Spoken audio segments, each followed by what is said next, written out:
Na noite do dia 13 de outubro de 2021, aconteceu nessa estrada em Cocal do Sul, a Estrada Geral Linha Tigre, um crime que está sendo investigado pela Polícia Civil como tentativa de latrocínio. Em um veículo, Diogo Jeremias, Marilanda e Senair Rodrigues.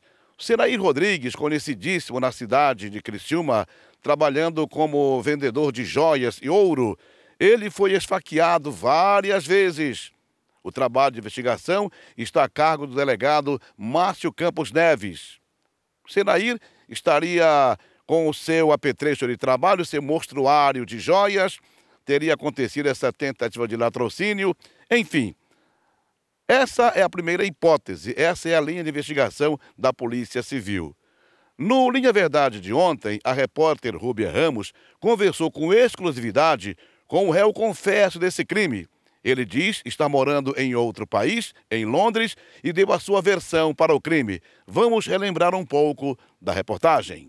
Hoje, então, a gente vai relembrar e estender um pouco um caso que a gente viu aqui acontecer na região no mês de outubro, que foi uma tentativa de assassinato do Senair Rodrigues. Senair Rodrigues, que já foi candidato, na política aqui da cidade, também pastor.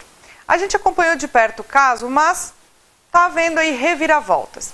Isso porque a nossa reportagem foi procurada pelo Diego Jeremias Agostinho, que mora atualmente em Londres e se coloca como autor desta tentativa de homicídio. Ele está foragido, mas ainda assim procurou a nossa reportagem para trazer desdobramentos, porque, segundo ele, há informações que não foram contadas neste fato, tanto pela vítima quanto pela polícia.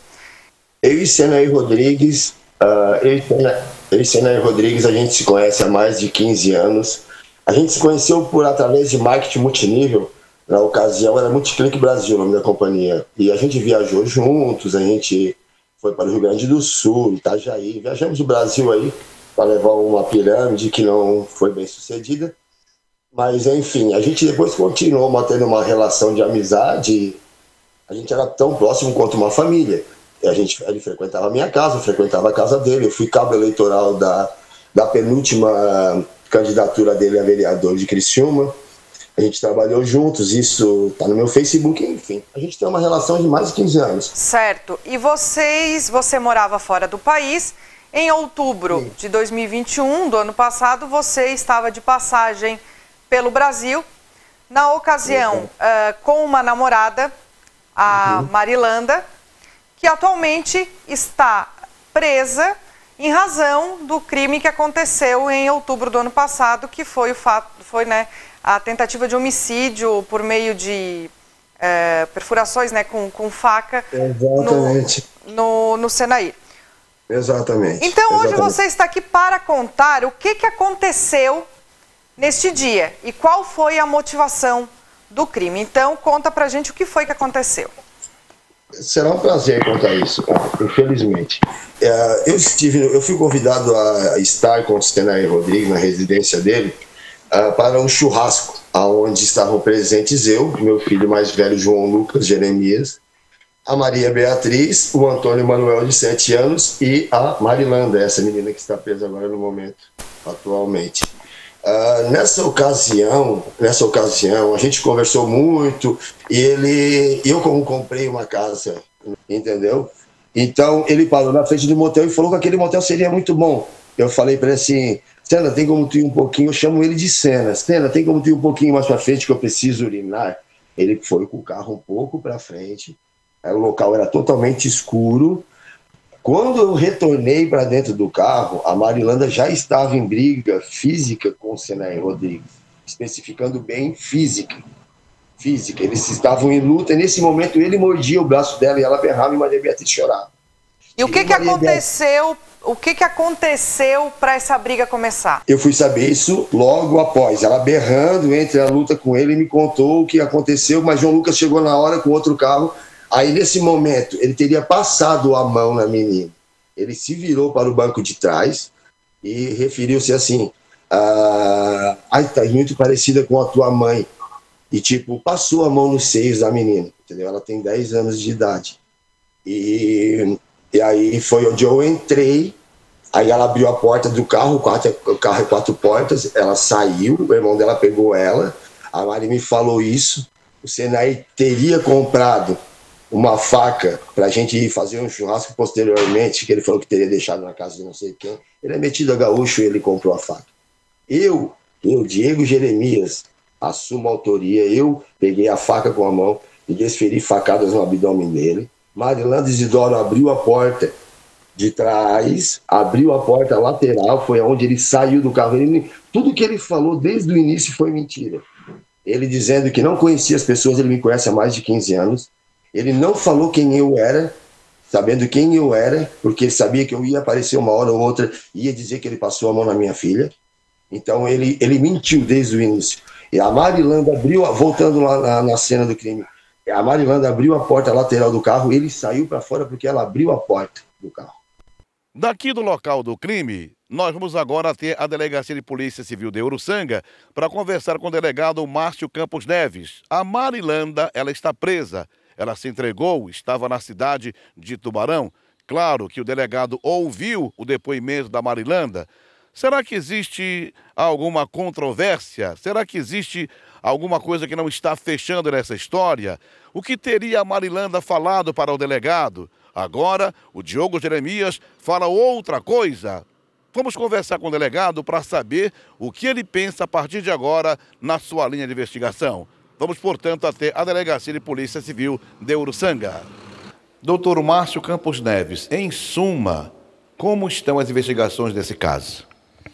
Na verdade, já está concluído há muito tempo. Inclusive, ele já é réu, foragido da Justiça, mandado de prisão ativo, Banco Nacional de mandado de prisão. Então, ou seja, em todo o território nacional ele está sendo procurado, embora ele fique falando aí que está em Londres, que é um outro mentiroso, só se ele saiu, e aí foi muito caro, ele saiu, né, por via terrestre e com um passaporte falso, teria voado então de algum aeroporto internacional aqui na América Latina, América do Sul, para lá, né, que é muito pouco provável, né? E se ele fez isso, ele cometeu crime não só no país vizinho, como também na Inglaterra, onde ele alega estar, que a gente sabe que é mentira. Mas, enfim, e se ele fez tudo isso, falsificação de documento, outro crime. Então, ou seja, é crime atrás de crime, coisa de bandido que ele é. Ele acha que ele é o Clyde, da dupla Bonnie e Clyde, ou então o Pablo Escobar, que está em condições de fazer qualquer tipo de exigência e que está todo mundo parado para tentar prender ele. Beleza, a gente vai, em algum momento, a hora que chega uma notícia bem específica, e ele vai ser preso. Só tem uma vítima nessa história, que é o Senaí Rodrigues, essa história de que ele fez isso porque o Senaí teria tentado abusar da filha dele é outra mentira, ela nem estava no carro.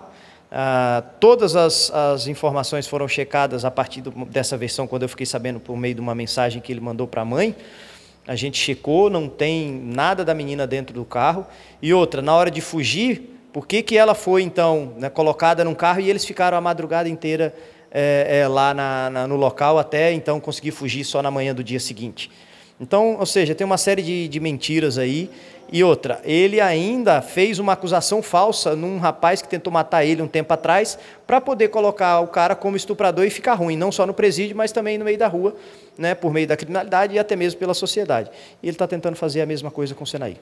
Doutor Márcio, existe aí o fato, a versão da Marilanda, que você ouviu, essa moça que está presa, se entregou lá em Tubarão.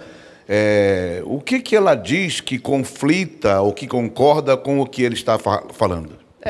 A versão dela é parecida com a dele. Certamente, quando ela se entregou, eles combinaram essa história. Por quê? Qual o objetivo ali? Eles querem escapar da tentativa de latrocínio, porque a pena é bem alta, né? E querem colocar isso numa tentativa de homicídio e tentar convencer o júri que eles fizeram isso por conta de abuso. Ou seja, aí os jurados, então, descontariam e até poderiam absolvê-los. Então, tudo isso aí é técnica. Agora, se ele quer fazer isso, que enfrente o processo, porque não é fugindo e com passaporte falso ou documentação falsa, que a gente nem acredita que ele está fora do país, que ele vai conseguir reverter. O fato ele está na condição de foragido, vai continuar, o processo, né, em determinado momento paralisa, a prescrição também, e aí é questão de tempo, né? Eu costumo dizer que se ele não morrer antes, será preso. Então, se ele quer dar essa versão, não adianta nada dar a versão em internet, dar a versão na televisão, porque não muda nada o fato.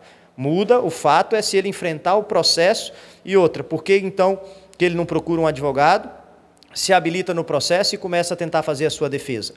Né? Então, ele acha que está em condições de falar alguma coisa, não é assim que a coisa funciona. Então, para a gente entender bem, doutor Márcio, a Marilanda, ela diz que a criança não estava no carro. Não, ela fala que estava, só que não estava, porque eles alegam que a criança, o Senaí fala que a menina e os que estavam com eles lá no Rincão antes de vir para Cocal do Sul, estavam em outro carro e que eles então foram embora porque eles iam sair em casal ou, né, segundo o Senaí, iriam mostrar joias para uma cliente.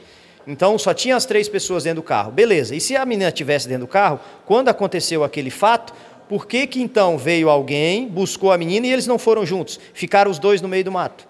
Então, ou seja, não tem lógica nenhuma a versão deles. O fato é que eles estão querendo tirar a tentativa de latrocínio e arrumar uma desculpa para aquela monstruosidade que eles fizeram. Tentaram matar o cara com pedrada, com facada, passando com o carro por cima, enfim, com toda a ordem de covardia e agora ainda quer se passar de vítima. Quer dizer, doutor, então, para o senhor, caso encerrado, caso consumado, investigação encerrada, o que ele fala, o que ele não fala mais, não vai mudar nada, a questão agora é a polícia continuar fazendo o seu trabalho até prendê-lo. Exatamente. Na verdade, o caso já está encerrado há muito tempo ali. A gente tinha, acho que 30 dias para encerrar o caso. Foi encerrado dentro do prazo de 30 dias. Depois ela foi presa, foi ouvida. Aí o processo com relação a ela continua. Com relação a ele fica parado, né? E a prescrição também fica parada. Então nem adianta, mais cedo ou mais tarde. Eu costumo dizer que se não morrer antes, pode demorar 1 ano, 2 anos, 3 anos, 4 anos, 10 anos, vai ser preso. E aí ele vai enfrentar o processo. Aí ele terá direito, óbvio, sempre, isso aí é sagrado, de tentar mostrar que a versão dele é verdadeira. Mas até agora, o que conta para nós é a versão da vítima que teve toda a sua versão confrontada com os laudos periciais. Então, não é assim a vítima falar e é aquilo. Ela fala, a gente parte do pressuposto que ela está falando a verdade e nós vamos confirmar. A versão deles não tem nem pé nem cabeça. Tá bom, muito obrigado, delegado Márcio Campos Neves. Portanto, confirmado pelo delegado, caso encerrado, já faz muito tempo, agora é questão de tempo, segundo o próprio delegado, para que a justiça seja feita com relação a este fato. Para nós também, acredito que caso encerrado, nós ouvimos o Senaí, nós ouvimos o autor, o réu, confesso, ouvimos o delegado que faz a investigação e agora é esperar o capítulo final dessa novela. As imagens são de Jean Kleber e eu sou o Beto Silva para o Linha Verdade.